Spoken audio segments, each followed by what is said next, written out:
Thursday's New York Giants training camp practice was the Abdul Carter Show at Quest Diagnostics Training Center in East Rutherford, New Jersey. The number 3 overall pick out of Penn State by the Giants in the 2025 NFL Draft showed all of the reasons why the Giants were so excited to get him early in the first round of the draft. Ed Valentine of Big Blue View here with your day 2 training camp report.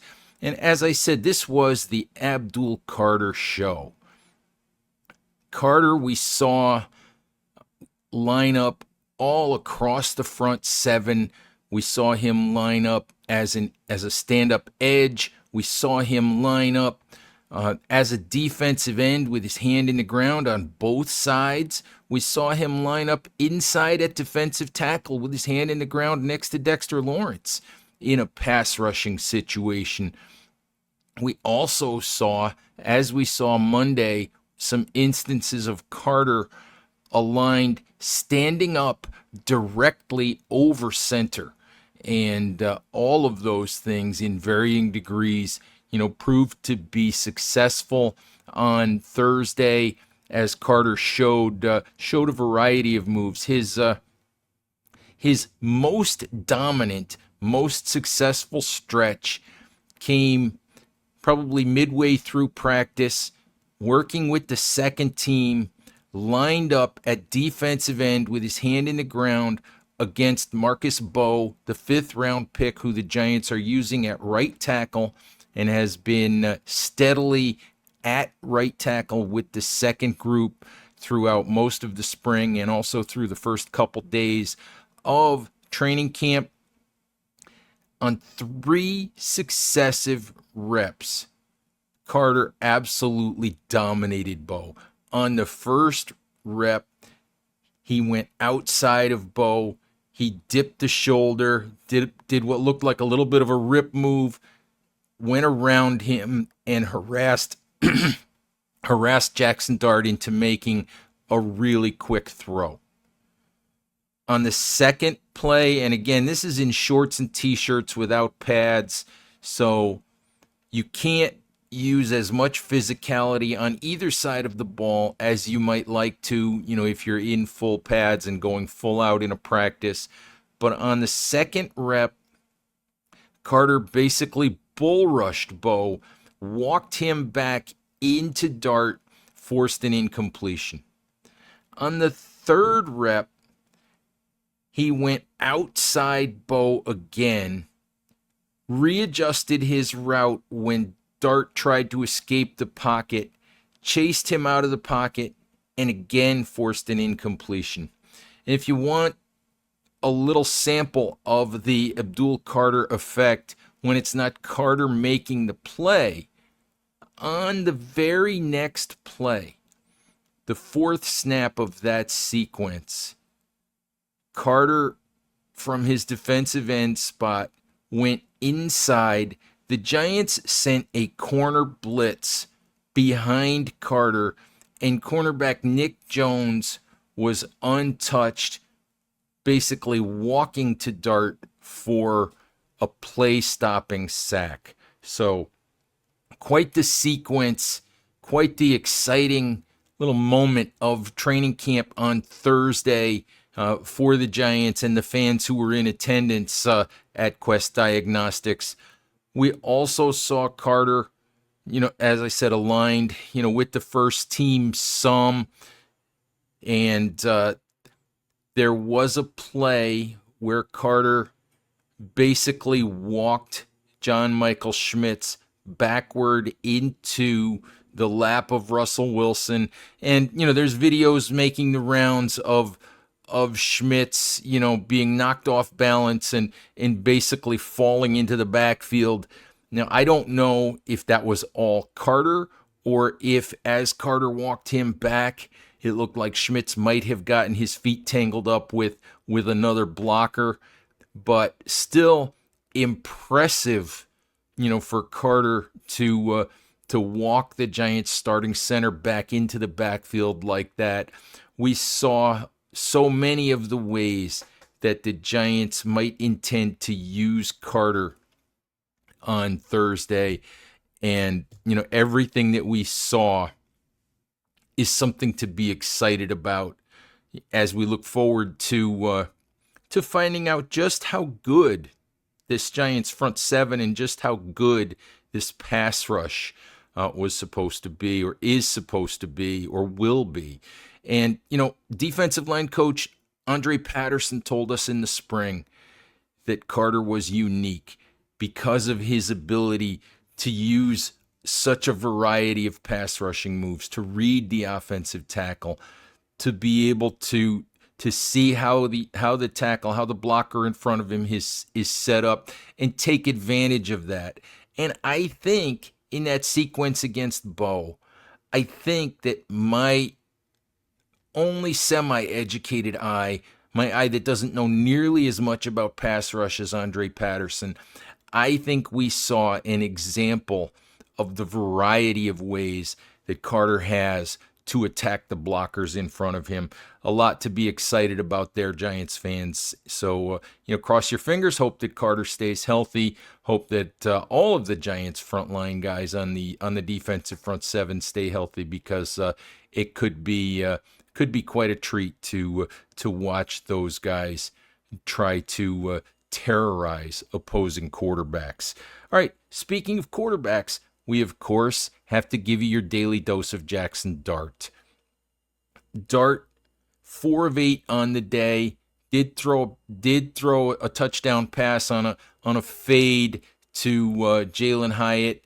Looked like the cornerback might have been out of position on the play, but nice throw, 15, 18-yard touchdown to Hyatt. That was the highlight of the day for Dart. He also threw what during practice looked like an interception, and there's still some debate over whether or not cornerback Trey Hawkins, completed the catch, whether it was ended up just as a pass defense. But the point was, for the second straight day in the red zone, Dart made a throw that he probably shouldn't have made. He dropped back, he gave a little shoulder fake, he threw the ball out there intended for Zach Pascal, I think it was, and I couldn't tell because it was across the other side of the field if the ball was a little bit late, if it was a little bit behind, if it wasn't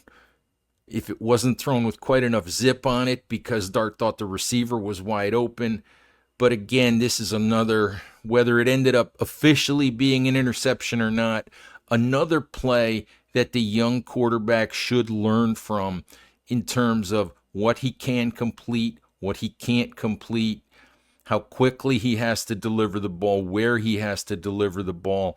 These are all things NFL cornerbacks, Trey Hawkins, who intercepted him today, Nick Jones, who intercepted him on Wednesday. These may not be starters, but these are NFL cornerbacks. These are guys that have played in NFL games. These are guys who are better, quicker, faster, longer than most of the defensive backs that Dart faced as a college quarterback. So these are great learning experiences for him.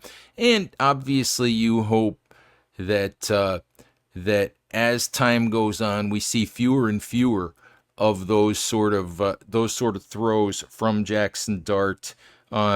Just to put a bow on quarterback play, Russell Wilson as the starter. I have Wilson unofficially on the day as 10 of 14 with 3 touchdown passes and 1 interception. That interception was by Drew Phillips on a goal line throw intended for Wan'Dale Robinson, which was sort of Phillips' payback for the prior play where Wilson had hit Robinson on a deep ball in the corner of the end zone, with Robinson making a diving catch, spectacular catch under heavy pressure from Phillips, making a one-handed grab, getting his hand underneath the ball, and pretty clearly pulling it in. Spectacular play by Robinson, who honestly, I don't think in his career has ever made a catch like that counted. A deep throw like that was really and truly impactful like that, and a catch that was made in such spectacular fashion. I can't think of a play like that Robinson has made, but good to see the Giants throwing the ball deep down the field to the diminutive slot receiver. Good to see him make a play. We'll see as training camp goes on if that continues and if it translates into the regular season as well. The big issue with Robinson has been yards after catch, has been not getting enough out of plays once he gets the football in his hands, and hopefully the Giants will be able to get him the ball a little bit farther down the field, get him some catch and run situations so that they can get more bang for their buck when they get the ball in Wan'Dale Robinson's hands. All right, Giants fans, not a whole lot more to report on your Thursday practice. Just please remember, Big Blue View will be on hand Friday as the Giants practice for the third consecutive day before taking Saturday off. Still won't be in pads. We're not 100% sure when padded practices will start.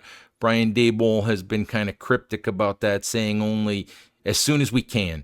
And, there are rules about that with the acclimation period, as far as when the Giants can practice in pads, how often they can practice in pads.